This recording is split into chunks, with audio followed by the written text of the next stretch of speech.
All right, welcome back to another episode of Blown Coverage. I'm Mike Bell with my co-host Caleb Schroyer. We are in Week 10, and I think it's safe to say this week we have some good games, but it's a little bit of a drop-off compared to the past several weeks. We were kind of due for one of these, but we do have some good games with some good playoff implications and some straight-up elimination games. So let's get right into it. Caleb, I want to start with your team. They're one of the big games this week. It's number 10 Vanderbilt versus number 22 Texas. That's at 11 a.m. on ABC.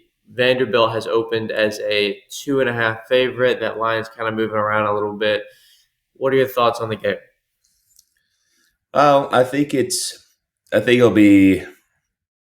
I think Texas matches up pretty well with Vandy.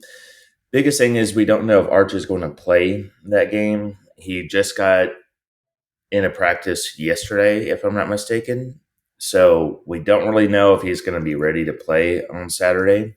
So it might be relying on our backup, Matthew Caldwell, which, I mean, I know he came in and threw that pass for a touchdown to get us over Mississippi State last week, but, that's one play. What can he do for us in a game? So that's probably the biggest question for me about that. Vandy predicates their offense on the run. Texas is third in the nation against the run. I think if Texas can control that Vandy run game and control Pavia, which Anthony Hill will be a huge part of the game plan for this. Anthony Hill is like one of the best linebackers, if not the best linebacker in the nation. He controls mobile quarterbacks for the most part pretty well. So, unless something weird happens, I don't really expect Pavia's mobile run game to like be the game defining thing. I mean, don't get me wrong, he's going to probably wiggle and get out of some things because he's a little magician, but for the most part, I think if Texas can control that run game, force him to throw, which is where Texas's defense is a little weak at, is the secondary. Um, I think that will set us up in a pretty good situation just because that's not Vandy's strength either. So, um, another thing I'd like to point out with our Texas has a 7+ turnover margin, ranking 13th in the nation, and Texas's special teams have come on huge in the past several weeks. So, as long as our offense, no matter who the quarterback is, can at least move the ball enough, get us, I don't know, maybe 20 points, something like that, I think we have a good shot. But we'll see. There's a lot of ifs to this game just because without Arch Manning. So, and not to say that it'd be a slam dunk win with Arch Manning in the game either. I don't think that's the case at all. But anyway, and we probably won't know that till the end of this, or maybe tomorrow, or maybe even Saturday. So, what were your thoughts? Yeah, I am curious to see if Archie's going to play and what that does to affect the game. This is on a note for Texas, their first home game since Yeah. September 20th. So in about 5 weeks. And I'm curious to see how they respond to kind of both these teams respond to being battle tested, but kind of in different ways. Texas has kind of been finding ways to win games, both low scoring, high scoring, but against mostly bad opponents other than OU. But they're coming off emotional to OU, emotional loss to Florida, and then you barely beat Kentucky, Mississippi State, but you do find ways to win those games. And then now you're back home. It's like, okay, well, uh, does that now give them confidence? And then Vandy on the other side, they're finally in the national spotlight these past few weeks, and they've taken care of business and they've beaten the good teams. And now Texas is just the next opponent. But the last two teams that they've beaten uh, that were good were at home. So now they've got to find a way to win on the road at Texas. So that's a big deal as far as the storyline. Arch playing there's a lot of Texas fans that are saying like that they don't want Arch to play, and they think the line is the way that it is. Oh, you know what? By the way, I made a mistake. I said that Vanderbilt is favored by 2.5. I meant Texas is favored by 2.5. Right. I figured as much. Yeah. Yeah, so Texas is favored by 2.5, and people on the Texas side are saying that, well, the reason Texas is even favored is because Arch may not be playing, and that's not true. The reason that Texas is favored is just because it's a very good matchup for Texas, given what Yeah. Vanderbilt does offensively. So here's the deal: it's the line would actually not be as favorable if Caldwell, I think's his name, right? Yeah. The quarterback, if he's playing for sure. So I think you want Arch to play in this game, one for short and long term reasons, but the thing is Arch has been throwing the ball better. He's still not great, but he's throwing the ball better. But his dual threat ability is just needed because Vanderbilt defensively is pretty good against the run. So you don't want to be one dimensional and just be passing the ball. It's going to help to have a quarterback who has been y'all's leading rusher in a lot of games. You really want him to be active so he can, you know, create that dynamic of they need to watch for both the pass and the run. So, but to me, it's not really about that side of the ball. I think Texas's offense is going to look how it always does, and that is it's probably going to be a bit of a struggle. It's really about the other side of the ball. Can Pavia do anything versus Texas's front seven? And I think you're going to know how this game's going to go probably in the first quarter. Because what I imagine Vanderbilt is going to do is they're going to try to run it, and it's not going to work, and they're going to punt, and then they're going to get the ball back, and then they're going to try to run it, and it's not going to work, and they're going to punt. And it's like, okay, that's the whole game plan, and I don't think it's going to work versus Texas, to be honest. It just never does. So the question is can Texas put up any points no matter what their quarterback situation is? And I imagine, kind of like you're saying, like if they can get to like 20 points, that might be enough. So Yeah. that's that's my general thoughts. Yeah.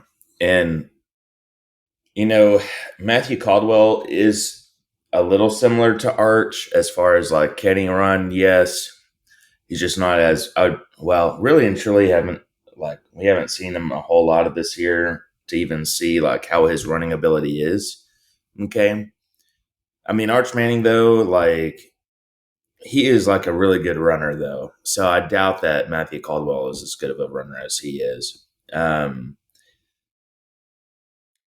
and like you said, Vandy's defense is really good at stopping the run, which is obviously what Texas has had issues doing to begin with. And like you said, if Vandy's able to get us one dimensional, especially with a backup quarterback, it I would not be surprised if this almost was kind of like a Missouri Vandy game. Yeah. Just kind of low scoring, kind of just dogfight, and I don't know, war of attrition game, I guess you could say. So anyway, I think it'll be interesting. I think if Texas is able to push past Vandy, I mean, I know I said like last week that Vandy is kind of not necessarily like a Cinderella team, but like everything's coming together and they're getting the recognition and probably one of the most interesting stories in college football this year, I would say. So they have a lot of momentum on their side. Um, if Texas is able to propel past them, I think that'll be a great game. And plus, Texas is in the corner now because if Texas loses another game or loses to Vandy Saturday, that's going to be our six. That would be our second SEC loss. Okay, and third loss overall. Probably be done for the season at that point because there's going to be some other better teams in Texas up to this point that will probably just have two SEC losses that will get in over us. And who's to say? I mean, we've got Georgia in the upcoming weeks too, so that one's more than likely probably going to be another loss. So anyway, there are a lot of implications as far as the season goes. Vandy, they'd be a two-loss SEC team. Um, so, uh, would they be out of it? I don't necessarily think so. But however, it would be better if they won this game for sure. I agree. Okay, well, let's stay in the SEC and move to 6:30 on ABC. 18th ranked Oklahoma versus 14 Tennessee. Tennessee's favored by 3.5, and this really is an elimination game. And I would argue maybe even the battle of the overrateds. Yeah. Because if you look at a game, like both teams could still be good, but when we talk about Tennessee, what have they done this season? Well, what they've done is they barely lost to Georgia. Like they're hanging their hat on really a loss. Now, Hmm. look, everyone saw the game, but everyone's also seen Georgia since then, and that has kind of been the way Georgia's played, like barely getting out of there against teams. And look, at the end of the day, Tennessee could still say, well, yeah, but if we nail our field goal kick, we only have one loss, and that's at Alabama. And that's true. On the OU side of the ball, like what have they done? They kind of got exposed last week, I think, versus a great team. Ole Miss is a great team, but I think that defense is a little bit more suspect than people would believe, and they're once again going against a high-powered offense. The difference in this game is going to be OU. I think this is what the game comes down to as well, is how well can OU move the ball. And the difference is, Ole Miss doesn't have the greatest defense, but they're better than Tennessee. And Tennessee can't stop anybody. So if OU can't move the ball here, then they've got serious issues. Oh yeah. And I think that's what it's going to come down to is can Mateer just get a little bit better each week coming back from his surgery. And, this is a night game at Tennessee. This is one of the tougher places to play in the SEC. But like I said, both teams need to win this game to have any sort of shot. OU knows how difficult their schedule is. This is just the next game. And I want to say Tennessee from here has a more manageable schedule. So Yeah. They're so playing that's really Vandy what at I've got. I think Tennessee at home. I think they seem a little hungrier than OU. I don't know if that's really the right word to say, but I kind of trust their coach a little bit more. I know Venables is a good coach, but off a loss, they're like 8-10 under him.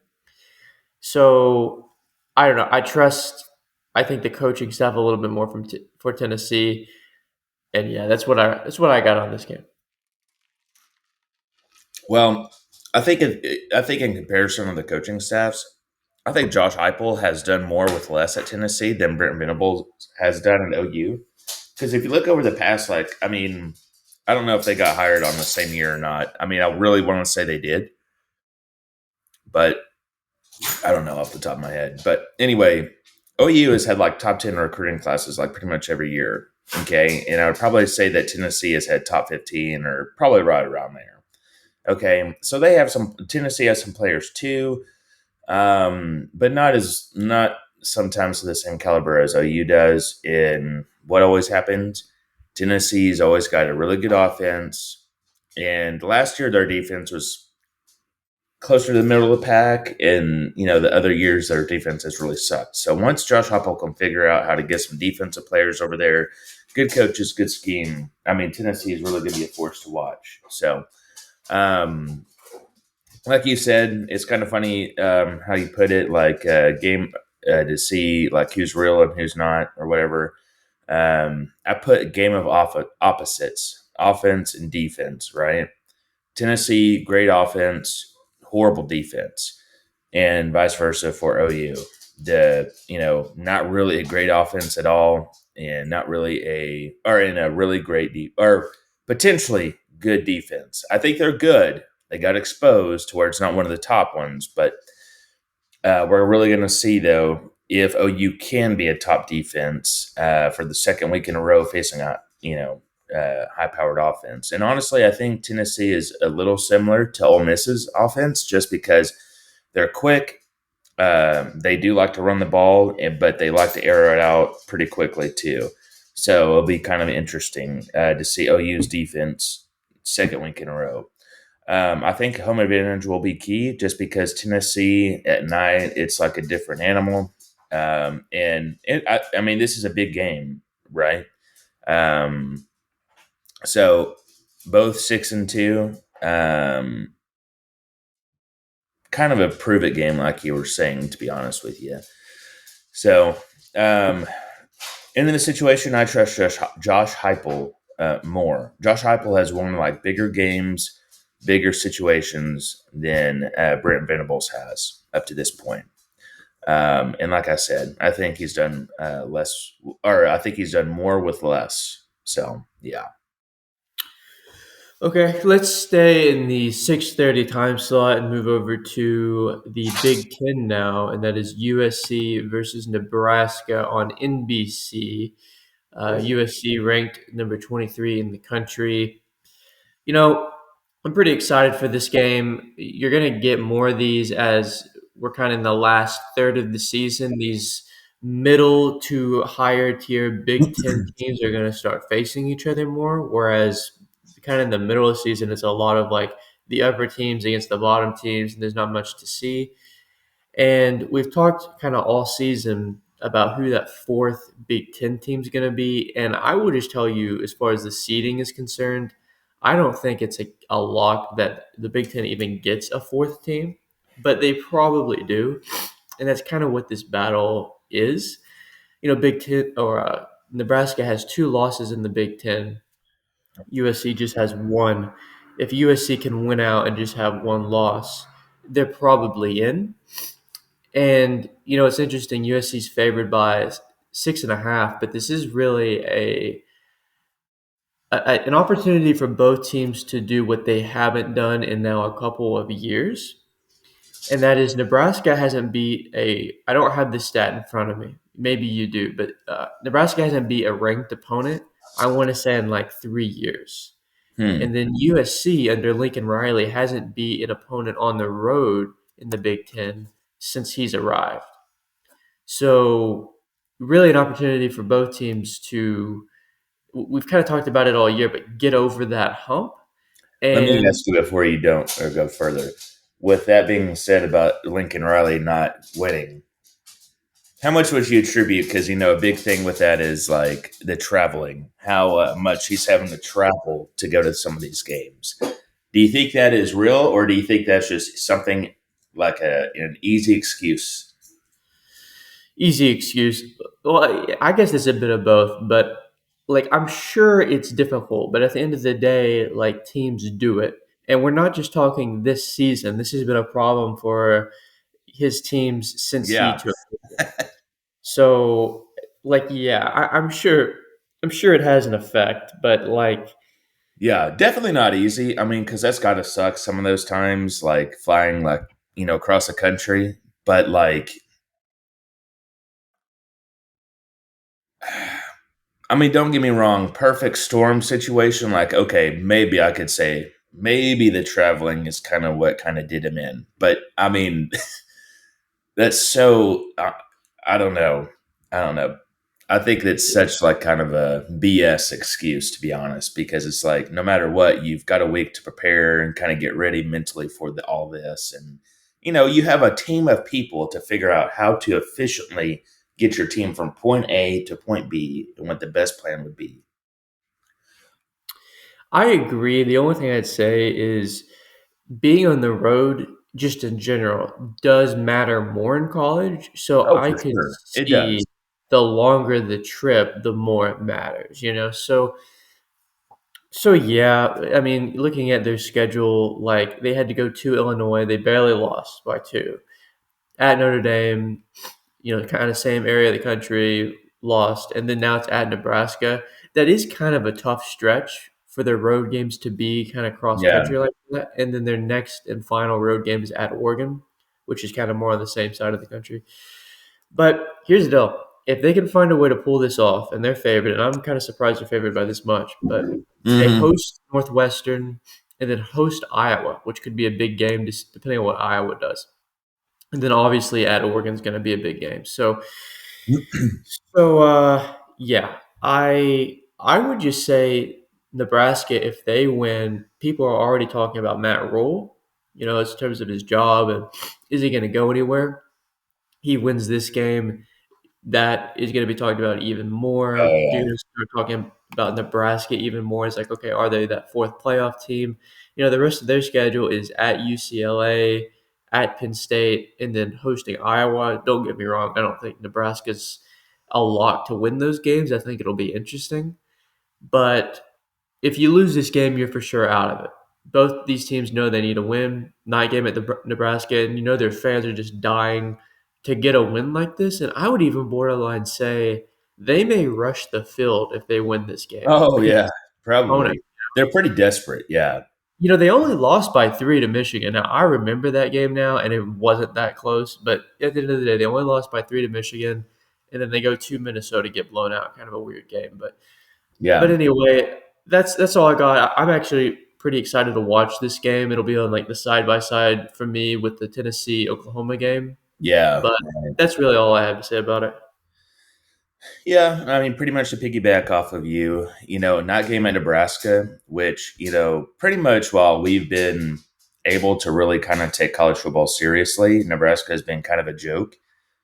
But like back in the day, Nebraska was almost kind of like the Alabama in a sense, and pretty much just in all facet. So I think it's like a sleeping giant. Like once they kind of get the ball rolling again, which Matt Rule is, I think he's doing. I don't think it's going to be easy for him to kind of get them back on track just because they've been gone for so long, so to speak. But I do think Nebraska is going to be a tough place to play depending on the situation. And these are one of those situations. This game means a lot to them. Like you said, they haven't won a ranked game in 3 years. I think the most intriguing matchup, which the more I kind of looked at this game, I was like, dang, this is actually really interesting here. So Nebraska's got the second ranked pass defense, okay? And USC's got the first ranked passing offense. So we'll really kind of see. I'm really interested to see how that goes. Okay. And you could say, I don't know, who has Nebraska played that's really like effective at passing? I would say Maryland at times can have some success at passing. Let me kind of look at their schedule again just to refresh. I remember Maryland, but um, Well, here's the while you're looking at that just quickly. yeah, Yeah, in terms of the stat being like, oh yeah, they haven't faced anybody. I'm sure that's true. As far as passing. But if you're the second ranked team in the entire country, it means you have a good pass defense. It yeah, may good. not really be the number two, Yeah, but it means that it's good and formidable. So it is a matchup to watch. yeah, and probably up to this point. I mean, I don't know off the top of my head, but this may be the best pass defense USC has faced all year. Uh, I mean, it Yeah. probably because I mean I don't know who number one is, but I doubt it's any of the other teams USC has played up to this point. But um, I definitely think eh, between the between those two coaching staffs, I think there's just been so much inconsistency with Lincoln Riley since he has gotten to USC, mainly just with the defense, not necessarily the offensive side of the ball. But I would almost have to give Matt Rule an edge in that sense. I think the matchup overall favors USC. Just a really high-powered offense, like everything is ranked top 10. Okay, it's slightly behind the middle of the pack defense. I think what will happen is Nebraska is just kind of like on offense, whereas USC is like pretty high powered. To be honest, I think USC's offense does just enough to get them past Nebraska. Or excuse me, I think USC's defense does just enough to get them past Nebraska. Could be a hard fought game too. It could be another 30-27 game or something, because I think there is a lot of emotion. Both sides have a lot to prove. And especially in a deep conference like the Big Ten this year. I mean, kind of crazy. Big Ten is both of these teams. Let's see here. USC, yeah. So USC and Nebraska are kind of in the upper middle, so to speak. Okay. And depending on what the other teams do this upcoming week, we'll kind of change that, of course, right? But anyway, who wins very well potentially could, I don't know. Don't want to necessarily say playoff. I mean, maybe if USC wins the game, they could sit there and say, okay, yeah, we deserve to be in the playoff or something like that, depending on what they do the rest of the year, of course. But it gives them a better shot at the playoff. As far as Nebraska goes, I don't really think that's going to be in the cards just because um, their two losses. Michigan kind of, I think Michigan's good, ranked 21. Minnesota unranked. I think it's kind of done for them. But USC, they maybe still have a shot depending on what they do. Let me look at USC's schedule real quick to see if they have like, okay, that could propel them. Well, they still play Oregon. Okay. So if they went out, they go and beat Oregon, they've got a shot, I think. So interesting Okay. game. Yeah, that'll be a fun game to watch. Let's open it up now to just other games we want to talk about. I do think we have to start off with, and I think both of us don't have a lot to say about it because we're not experts on the teams, but we do have to at least talk about number 17 Cincinnati versus 24 Utah. By the way, this game at 9:15, so a lot of the country will not be watching this game, but Sadly. that could be a big deal for Cincinnati because for Utah that's kind of like normal time, and then for Cincinnati not so much so. But um, yeah, Utah has kind of been a disappointment. Both times that they've had a chance to face decent teams, Yeah, good team. they've kind of Mhm. blown it versus BYU and Texas Tech. But they're still like a good, formidable team. Yeah. Whereas Cincinnati, look, they're undefeated in the Big 12. They've got a legitimate shot to, be in that title game. But I think they're kind of looked at as a little bit of a glass cannon. And I think their schedule is mostly second half loaded. So, Utah opened up as I think like a 4.5 point favorite. This line has moved all the way to 10.5, which tells you that they expect like, yeah, Cincinnati is kind of just overrated, and they're about to run into an actual good team for the first time. So, you know, I'm not going to sit here and pretend I've watched a bunch of both teams. I have watched Cincinnati. They've kind of been like my fourth team on the TV that I kind of track sometimes. But I will say I'm a bit surprised at the line extending this much. But it will be a big game for the Big 12 because believe it or not, I mean, look, Utah has two losses. And if they win out, they're still in the playoff conversation. And the way the chaos is in the Big 12, they're probably out of the Big 12 championship, but you never know. Like, you don't really know what's going to happen. So, yeah, Utah has to win these games. They're at home. But if Cincinnati wins, watch out for Cincinnati because that's just going to add more chaos into this playoff picture. But that's all I have to say about this game. If you want to talk about it, you can, or you can just go to whatever game you want to talk about. Yeah, I mean, I would pretty much just say like who is Cincinnati like won against, and their best win is against Iowa State. Which how's Iowa State's season done? I think it's Yeah. I don't want Barely to lost to Nebraska, though. yeah barely. Which yes, I mean that is good. Don't get me wrong, like that's a good contest. Still lost, and Utah. I mean, here's the deal: Utah has faced a little bit better opponents. Okay, losing to Texas Tech though. Trying to figure see let me see who and losing to BYU. Okay.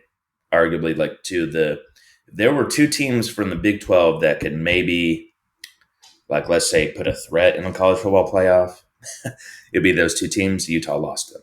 Okay, at least they've played them, kind of made their team stronger. Cincinnati, best team that they've played and won against was Iowa State. Okay, and honestly, like Utah's coaching staff too is just really good. Like I forgot what's that guy's name. Pat Whittingham, is that what his name is?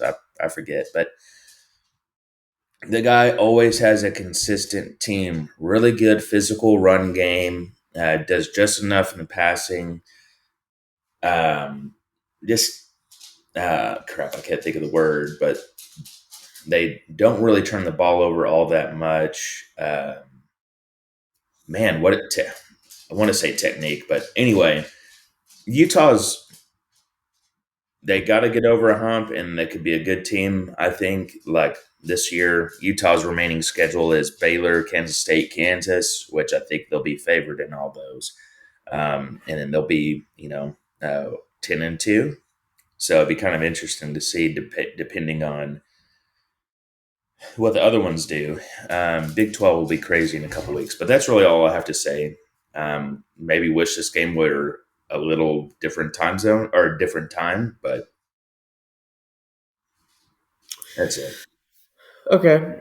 All right. So, as far as other games, there's a few that are kind of interesting. Like I said, it's a little bit of a down week. And I think we do have to talk about this game a little bit, or just bring it up, not necessarily even talk about it, but just because it's two big brands, and I hate to just constantly every week talk about how much Penn State has fallen, but 3-4 Penn State versus Oh number one Ohio State. This was like one of the most anticipated games of the year going into the season.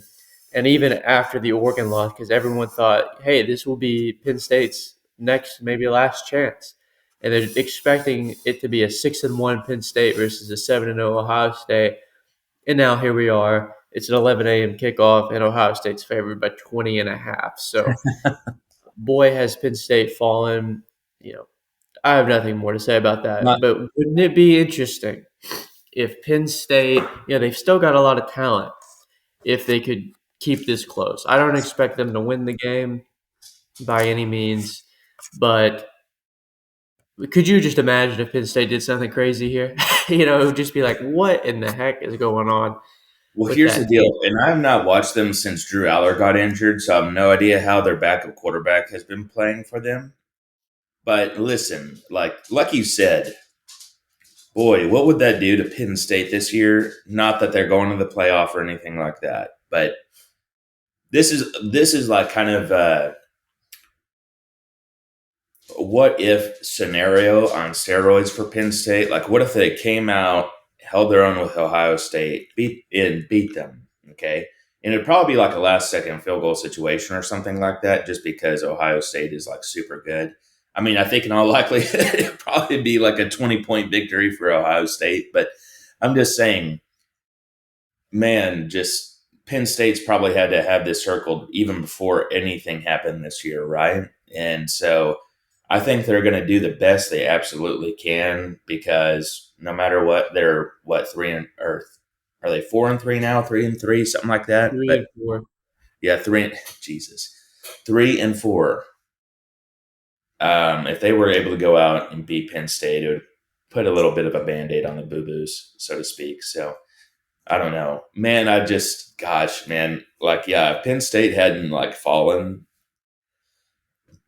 would have been a great game. I mean, it's been a great game. Gosh, pretty much almost every single year, and Ohio State's gotten the notch just barely, typically. Yeah. Yeah. Okay. Speaking of, I mean, maybe that's not a rivalry game, but a rivalry game we have to talk about is Georgia, Florida. Yeah, And Florida, they've fallen in kind of a less dramatic way than Penn State, but still a dramatic way. Obviously, Napier fired at this point. But this is a game, I remember last year watching it and Florida nearly pulling it off. And look, it's just one of those games that any given year, Florida can win this. I mean, don't forget, Florida has elite talent. And I yeah, want to say, I can look at this right now. I want to say Florida's coming off a bye because I don't remember seeing them play last week. And sure enough, they are coming off a bye because I remember the last game was Mississippi State. They barely pulled it off, and then they fired Napier. This is 7.5 points. I would expect a close game. Georgia, they play close games. That's kind of what they do.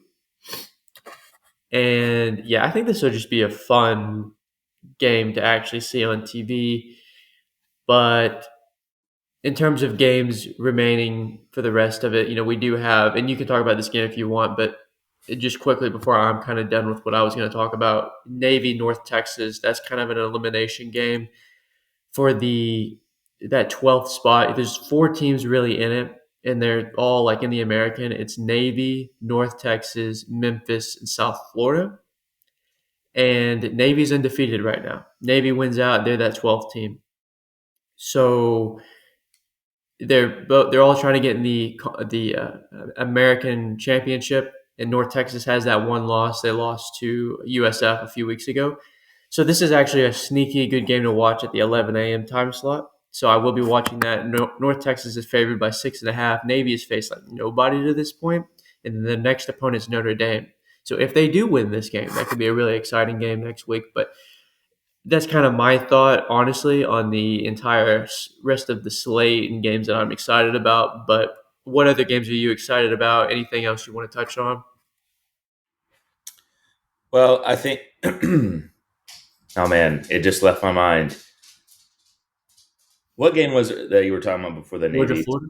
Yes, I think Florida is almost in the same situation as, and probably even more so, maybe because at least Penn State's quarterback is out, so it's like, okay, what do you expect from them, kind of thing. I guess I don't know, but like you said, Florida's got elite talent. Coming off a bye, this is like a,